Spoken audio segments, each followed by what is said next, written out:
Shalom saudara-saudara semuanya. Firman Tuhan hari ini terambil dari Yunus pasalnya yang ketiga, ayat yang ke-7 sampai 10. Firman Tuhan berkata demikian. Lalu atas perintah raja dan para pembesarnya, orang memaklumkan dan mengatakan di Niniwe demikian. Manusia dan ternak, lembu, sapi, dan kambing domba tidak boleh makan apa-apa, tidak boleh makan rumput dan tidak boleh minum air. Haruslah semuanya, manusia dan ternak, berselubung kain kabung dan berseru dengan keras kepada Allah, serta haruslah masing-masing berbalik dari tingkah lakunya yang jahat dan dari kekerasan yang dilakukannya. Siapa tahu mungkin Allah akan berbalik dan menyesal, serta berpaling dari murkanya yang bernyala-nyala itu, sehingga kita tidak binasa. Ketika Allah melihat perbuatan mereka itu, yakni bagaimana mereka berbalik dari tingkah lakunya yang jahat, maka menyesallah Allah karena malapetaka yang telah dirancangkannya terhadap mereka, dan ia pun tidak melakukannya. Tujuan Allah memerintahkan Yunus untuk ke Niniwe itu adalah untuk memperingatkan rakyat Niniwe agar bertobat dari kejahatan mereka. Dan setelah Yunus dimutahkan oleh ikan yang besar, Yunus pun pergi menaati panggilan Allah tersebut. Ia pergi ke Niniwe memperingatkan mereka bahwa dalam 40 hari kalau rakyat Niniwe itu belum bertobat, maka Allah akan menghukum mereka. Dan dari firman Tuhan hari ini kita melihat bersama-sama bagaimana rakyat Niniwe itu bertobat dari kejahatan dan segala dosa mereka.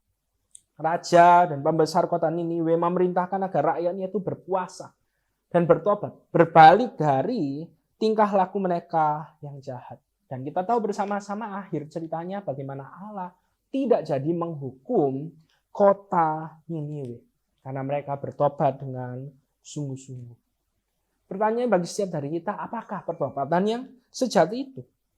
Pertobatan yang sejati itu terjadi ketika kita benar-benar menyesal dengan perbuatan dosa, dengan dosa yang mungkin sering kali kita lakukan di hadapan Tuhan, dan kita berkomitmen dengan sungguh-sungguh untuk menjauhi dosa tersebut dan tidak dengan sengaja membawa diri kita dalam suatu pencobaan, sehingga akhirnya kita itu dalam posisi yang rawan sekali untuk jatuh ke dalam dosa itu.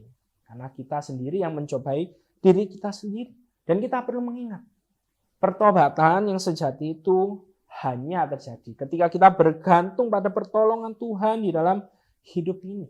Karena kalau kita hanya mengandalkan diri kita sendiri, kekuatan kita saja, maka hal tersebut tidak akan pernah terjadi. Kita membutuhkan kuasa, bantuan, topangan dari Roh Kudus, sehingga akhirnya kita bisa menjalani hidup kekristenan kita di dalam pertobatan yang sejati.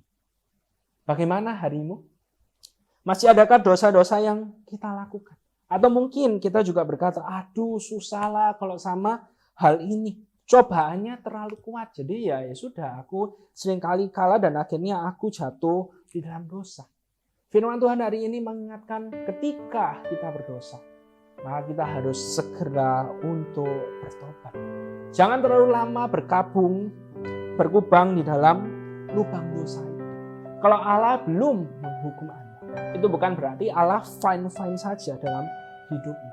Itu adalah kesempatan yang Allah berikan supaya kita itu menyadari apa yang salah, dan akhirnya kita minta ampun kepada Allah dan bertobat dengan sungguh-sungguh. Saudara, firman Tuhan hari ini mengingatkan kita, jangan sia-siakan kesempatan yang Allah berikan kepadamu.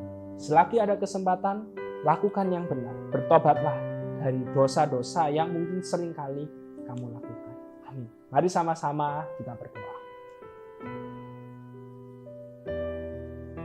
Tuhan, biarlah firman-Mu pagi hari ini yang kami renungkan mengingatkan kepada setiap dari kami bahwa Engkau membenci dosa, dan yang Engkau rindukan kepada setiap dari kami adalah bertobat.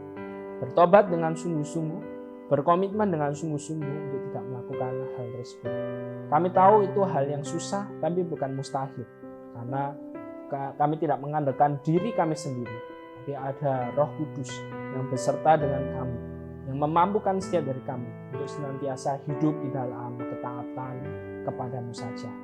Mampukan setiap dari kami ketika kami menjalani hidup kami hari ini untuk senantiasa hidup di dalam ketaatan kepadamu dan tidak dengan sengaja melakukan dosa dalam hidup kami dan menyedihkan hatimu.